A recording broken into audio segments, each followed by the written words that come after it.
میرا نام انایا ہے، میری عمر 22 سال ہے۔ میں انڈیا کے شہر دہلی کی رہنے والی ہوں۔ میرے ماں باپ کا انتقال ہو گیا تھا۔ میں ہاسٹل میں رہتی تھی۔ میں اپنے کپڑے الماری میں سیٹ کر رہی تھی جب اچانک سے کمرے کا دروازہ کھلا اور ایک آدمی کمرے میں داخل ہوا، جسے دیکھ کر میں بری طرح گھبرا گئی اور میرا خوف اور غصے سے برا حال ہو گیا۔ پھر اس سے پہلے کہ میں کچھ کرتی یا کہتی، اس آدمی کے پیچھے ایک لڑکی بھی کمرے میں جھومتے ہوئے داخل ہوئی، جو اپنی چال چلن سے نشے میں دکھائی دے رہی تھی۔ میں بہت گھبرا گئی تھی اور ذرا سخت لہجے میں کہا کہ وہ کون لوگ ہیں اور کس کی اجازت سے کمرے میں آ گئے ہیں۔ تو میری بات پر وہ جھومتی ہوئی لڑکی مجھے سر تا پیر گھور کر بولی کہ او تم تو وہ لڑکی ہو جس کے ساتھ میں نے یہ کمرہ شیئر کرنا ہے۔ خیر، میں مالا ہوں اور اس کمرے کا کرایہ ادا کرتی ہوں، اس لیے اس کمرے پر میرا بھی حق ہے۔ آئی سمجھ؟ میں اپنے بوائے فرینڈ کے ساتھ وقت گزارنے اپنے کمرے میں آئی ہوں۔ وہ نشے میں جھومتی بدتمیزی سے بولی تھی۔ اس کی بات پر میرا دماغ گھوم گیا، مگر یہ بات سمجھ میں آ گئی کہ میں نے اس لڑکی کے ساتھ اس کمرے میں رہنا تھا تو ہم دونوں کو ہی ایک دوسرے کا خیال رکھنا چاہیے۔ مگر وہ اس وقت نشے میں تھی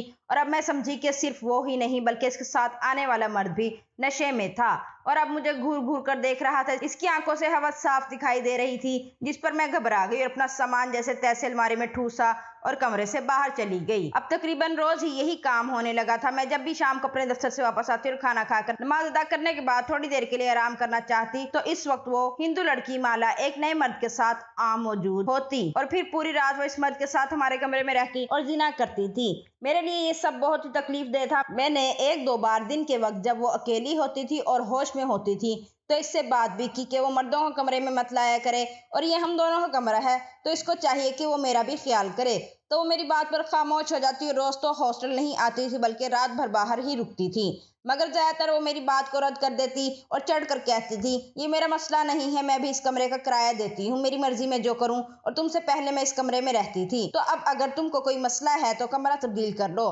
مگر مجھے پریشان کرنے کی ضرورت نہیں ہے۔ اب اس کی بات پر مجھے بہت غصہ آتا تھا مگر میں اس کو کچھ کہہ نہیں سکتی تھی کیونکہ اس کی بات بھی درست تھی۔ مجھے مسئلہ تھا تو اصولاً مجھے کمرہ بدلنا چاہیے، مگر میں بھی مجبور تھی، کمرہ نہیں بدل سکتی تھی، اس لیے مجبوراً خاموش ہو گئی۔ مگر اب میرے لیے رات میں کمرے سے باہر رکنا بھی ٹھیک نہیں تھا، اس لیے ایک دو بار کمرے سے باہر بیٹھنے کے بعد میں نے تھک کر کمرے کے واش روم میں رات گزارنا شروع کر دی کہ کمرے سے باہر رکنے سے یہ زیادہ بہتر تھا۔ مگر پھر مجھے وہاں بھی مسئلہ ہوتا تھا کہ اتنی ٹھنڈ میں ساری رات واش روم میں گزارنا بھی کسی آزمائش سے کم نہیں تھا۔ تب ایک رات میں تھک گئی اور مالا کے ایک مرد کو لے کر آنے پر بھی میں وہیں کمرے میں ہی پیٹ موڑ کر بیٹھ گئی اور پھر بلند آواز قرآن مجید کی تلاوت کرنے لگی تاکہ ان کی آواز اور باتوں سے مجھے پریشانی نہ ہو۔ مجھے اس وقت شدید رونا آ رہا تھا کہ مجبوری میں مجھے یہ غلاظت بھی برداشت کرنی پڑ رہی تھی۔ میری آواز بلند سے بلند ہوتی گئی اور میں روتی ہوئی قرآن پاک کی تلاوت کرتی رہی۔ تبھی اچانک مجھے عجیب و غریب آواز سنائی دی تھی اور ساتھ ہی اس لڑکے کے چیخنے کی آواز آئی تو نہ چاہتے ہوئے بھی میں نے مڑ کر مالا اور اس کے ساتھ آئے مرد کی طرف دیکھا تو یہ دیکھ کر میرے ہوش اڑ گئے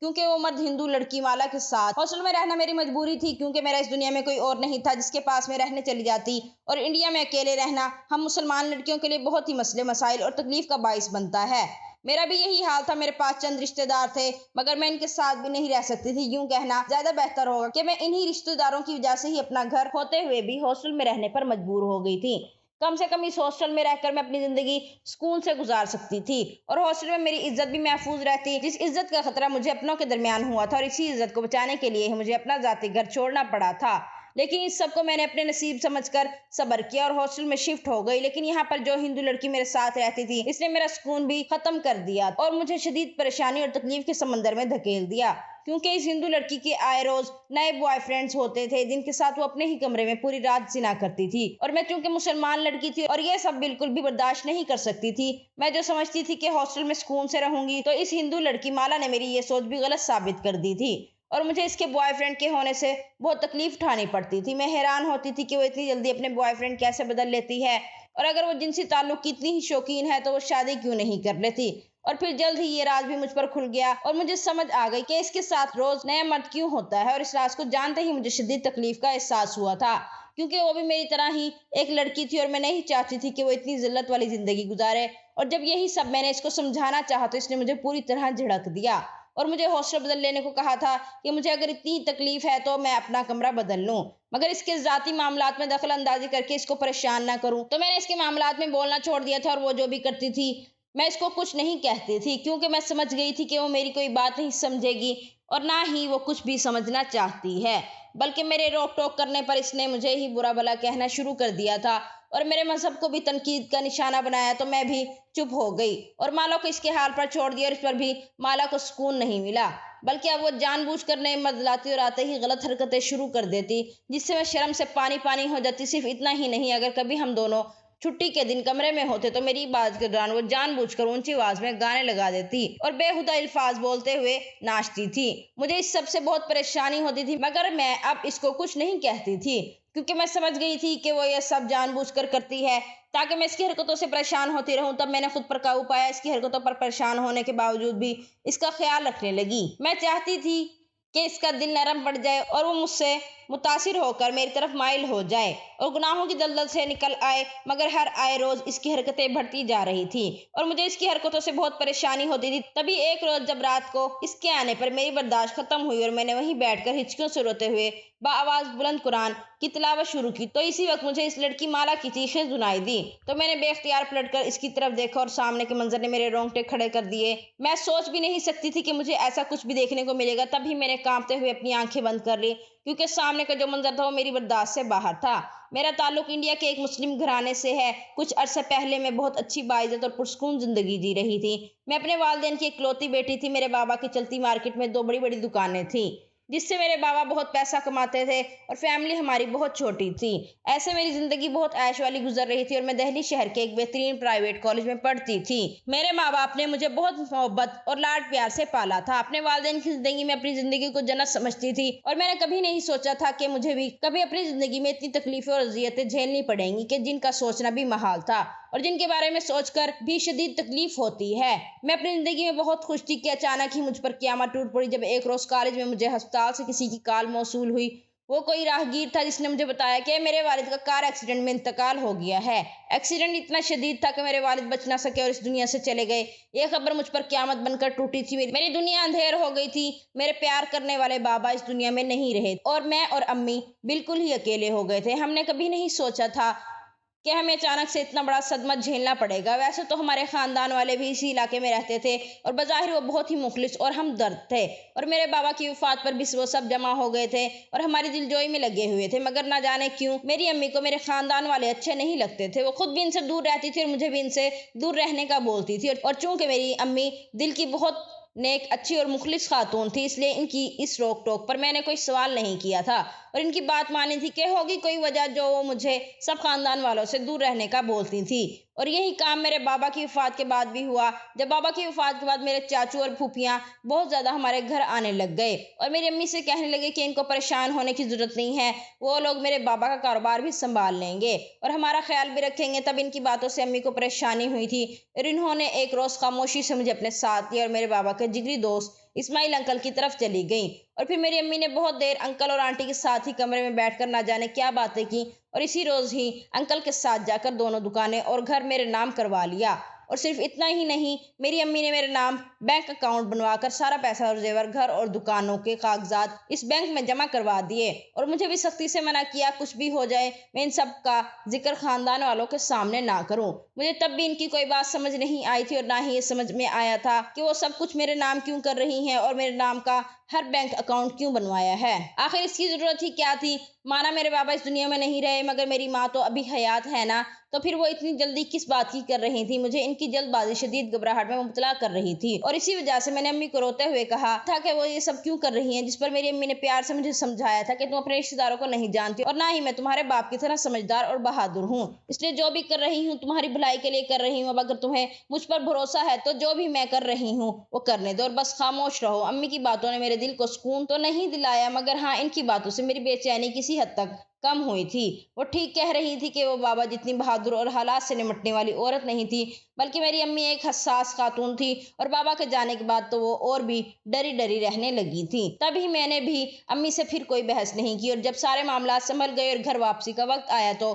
آنے سے پہلے میری امی نے ایک اور کام کیا اور وہ یہ کہ میرا نکاح اسماعیل کے بیٹے سے کر دیا جو اس وقت ملک سے باہر تھا اور میں اس اچانک نکاح پر بھی بہت بوکھلائی تھی۔ مگر پھر امی کی بات پر خاموش رہی کہ وہ سب میری اور اپنی بھلائی کے لیے کر رہی ہیں۔ نکاح کے بعد میں امی کے ساتھ گھر واپس آ گئی اور اب میں نے دیکھا کہ امی پہلے کی نسبت بہت پرسکون تھی، یوں جیسے ان کی ساری پریشانی ہوا ہو گئی ہو۔ اور پھر جلد ہی یہ بات بھی واضح ہو گئی کہ میری امی کو آخر کس بات کی جلدی تھی، وہ میرے تحفظات کے لیے اتنے اقدامات کیوں کر رہی تھی۔ جب ایک رات سوتے ہوئے امی کو دل کا دورہ پڑا اور وہ بھی اپنے شوہر کے پاس اگلے جہان پہنچ گئی اور مجھے اس دنیا میں بالکل تنہا کر دیا تھا۔ امی کی وفات پر میں چیخ چیخ کر روئی تھی، مجھے یقین ہی نہیں آ رہا تھا کہ بابا کے بعد اب میری امی بھی اس دنیا میں نہیں رہی تھی۔ امی کی وفات پر میرے ساس سسر بھی آئے تھے اور مجھے گلے لگا کر دلاسے دیتے۔ اس وقت میری ساس نے میرے کان میں کہا تھا کہ میں جذبات میں آ کر اپنے ہوش نہ کھوؤں اور کسی صورت بھی اپنی پراپرٹی والی بات یا نکاح والی بات کسی کو نہ بتاؤں جب تک ان کا بیٹا نہیں آ جاتا۔ مجھے اس وقت آنٹی کی کوئی بات نہ سمجھ آ رہی تھی اور نہ ہی اچھی لگ رہی تھی،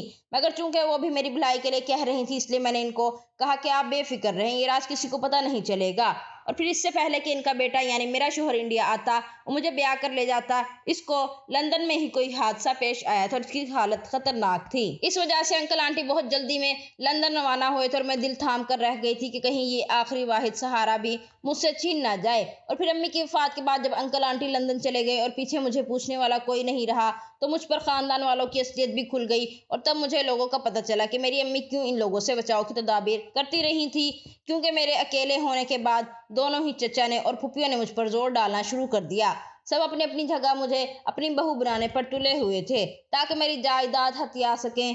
اور صرف اتنا ہی نہیں، امی کے بعد تو سب نے مستقل ہی میرے گھر میں ڈیرا ڈال لیا تھا اور باقاعدہ گھر، دکانوں کے کاغذات اور زیورات کی چھان بین کی گئی تھی، اور جب کچھ نہ ملا تو مجھ سے بھی سب نے بہانے سے اس بارے میں پوچھا۔ تب میں نے اس وقت امی کا سکھایا ہوا سبق دہرایا کہ وہ سب تو انکل اسماعیل کی تحویل میں ہیں، وہ آئیں گے تو ان سے ہی لوں گی۔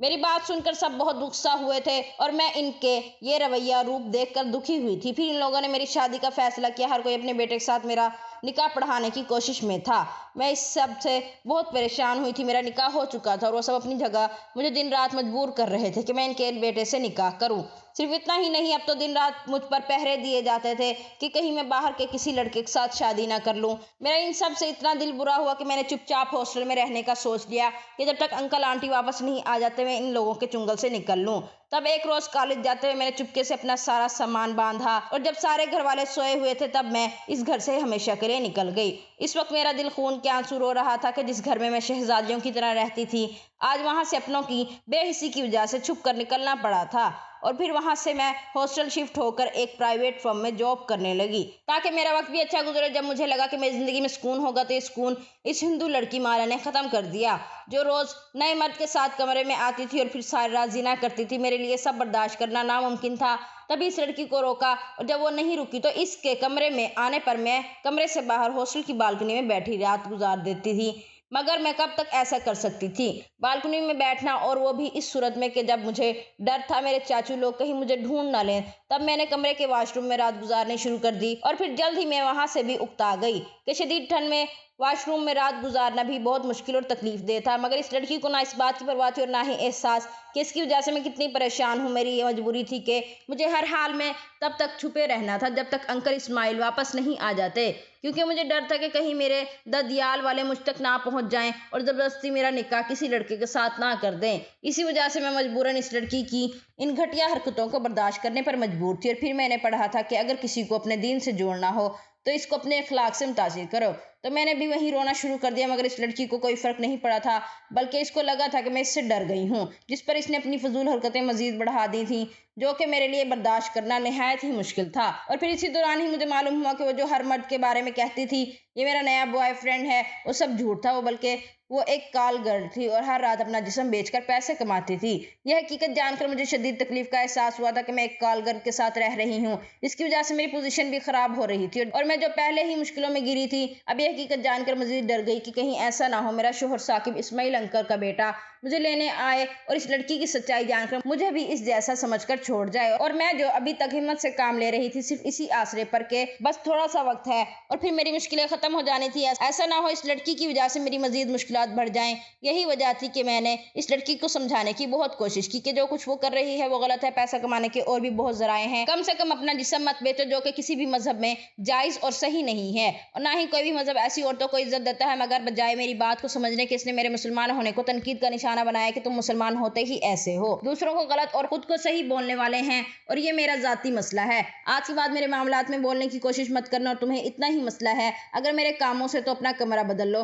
مگر مجھے ٹوکنے کی کوشش مت کرنا۔ اور صرف اتنا ہی نہیں، اس نے اسلام کی بہت توہین کی اور اس کے بعد مجھے بہت پہلے سے زیادہ پریشان کرنا شروع کر دیا، جس سے میری برداشت ہر گزرتے دن کے ساتھ ختم ہوتی جا رہی تھی۔ تبھی ایک رات جب وہ نشے میں دھت ایک آدمی کے ساتھ کمرے میں آئی اور اس مرد کے ساتھ غلیظ کام کرنا شروع کیے، تو میں نہ واش روم میں گئی اور نہ ہی میں کمرے سے باہر گئی، بلکہ وہیں ان لوگوں سے پیٹ موڑ کر بیٹھ گئی اور قرآن مجید کی تلاوت کرنے لگی۔ اس وقت میرا دل بہت بری طرح سے بھر آیا تھا۔ میں بے بسی کی انتہاؤں پر تھی کہ مجھ پر یہ وقت بھی آن پڑا تھا۔ میں ایسے لوگوں کے درمیان موجود جو سرے عام زنا کر رہے تھے اور میں ان کو کچھ کہہ بھی نہیں سکتی تھی، اور میں اپنا گھر اور اپنوں کے ہوتے ہوئے بھی ایسی ذلت والی زندگی جی رہی تھی، اور نہ جانے انکل آنٹی کب واپس آتے ہیں اور کب مجھے اس عذاب سے نجات دلاتے، اور پتہ نہیں وہ آتے بھی تھے یا نہیں۔ اگر وہ نہ آئے تو مجھے ساری زندگی ایسی لڑکی کے ساتھ گزارنی پڑے گی۔ یہی سوچ کر مجھے اتنا رونا آیا کہ میری ہچکیاں بلند ہو گئی، اور ان ہچکیوں کے ساتھ ہی میں قرآن مجید کی تلاوت کرنے لگی تھی۔ تبھی اچانک مجھے عجیب سی آواز سنائی دی تھی، اور ساتھ ہی لڑکی کے چیخنے کی آوازیں بھی آنے لگی، تو بے اختیار میں نے مڑ کر دیکھا تو میرے ہوش اڑ گئے، کیونکہ اس آدمی کی عجیب حالت ہو رہی تھی۔